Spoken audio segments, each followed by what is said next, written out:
বাংলাদেশে অবস্থিত সোনারগাঁও এবং পানাম সিটি উল্লেখযোগ্য ঐতিহাসিক ও সাংস্কৃতিক স্থান যার সমৃদ্ধ ইতিহাস শতাব্দী প্রাচীন। সোনারগাঁও প্রাচীন রাজধানী। মধ্যযুগীয় সময়।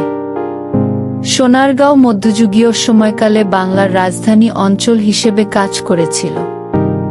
এটি বাংলার সালতানাত সহ বিভিন্ন শাসকের অধীনে একটি উল্লেখযোগ্য প্রশাসনিক ও বাণিজ্যিক কেন্দ্র ছিল। সুলতান আমল ১-৪ শতকে সুলতান ফখরুদ্দীন মুবারক শাহের শাসনামলে সোনারগাঁও রাজধানী হিসেবে বিকাশ লাভ করে। এটি তার কৌশলগত গুরুত্ব এবং বাণিজ্য সংযোগের জন্য পরিচিত ছিল। ব্যবসা ও বাণিজ্য। মসলিন বাণিজ্য। সোনারগাঁও তার সূক্ষ্ম মসলিন কাপড়ের জন্য বিখ্যাত ছিল, যা বিশ্ববাজারে একটি উচ্চ চাহিদাযুক্ত কাপড় ছিল। এই অঞ্চলের দক্ষ তাঁতিরা মসলিন তৈরি করে যা ইউরোপ এবং মধ্যপ্রাচ্য সহ বিশ্বের বিভিন্ন স্থানে রপ্তানি করা হয়। বন্দর নগরী। মেঘনা নদীর সান্নিধ্য সোনারগাঁওকে একটি গুরুত্বপূর্ণ বন্দর নগরীতে পরিণত করেছে। ব্যবসা বাণিজ্যের সুবিধার্থে আরব, পারস্য এবং চীন থেকে ব্যবসায়ীরা প্রায়ই ব্যবসার জন্য এই অঞ্চলে যেতেন। পানাম সিটি নগর উন্নয়ন। ষোড়শ শতাব্দী। সোনারগাঁও অঞ্চলের মধ্যে অবস্থিত পানাম শহর ১-৬ শতকে মুঘল আমলে একটি বিশিষ্ট শহর হিসেবে গড়ে উঠেছিল। এটি একটি প্রাণবন্ত শহুরে কেন্দ্র হয়ে ওঠে যা তার স্থাপত্য ও সাংস্কৃতিক তাৎপর্যের জন্য পরিচিত। আবাসিক এবং বাণিজ্যিক কেন্দ্র। পানাম সিটি ছিল ধনী বণিক এবং প্রভাবশালী পরিবারের জন্য একটি আবাসিক এবং বাণিজ্যিক কেন্দ্র। শহরটি সুন্দর বাড়ি, প্রশাসনিক ভবন এবং বাজার দিয়ে সজ্জিত ছিল। স্থাপত্য ঐতিহ্য। ঔপনিবেশিক প্রভাব। পানাম শহরের স্থাপত্যশৈলী মুঘল এবং ঔপনিবেশিক প্রভাবের মিশ্রণকে প্রতিফলিত করে।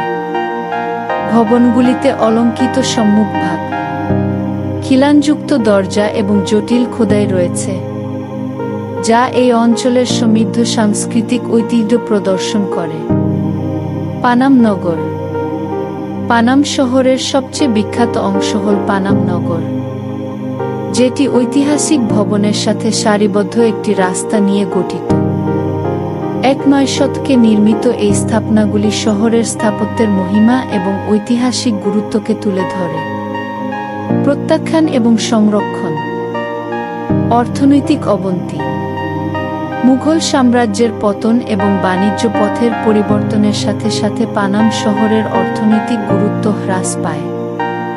এটি ধীরে ধীরে একটি বাণিজ্যিক কেন্দ্র হিসেবে তার গুরুত্ব হারিয়ে ফেলে।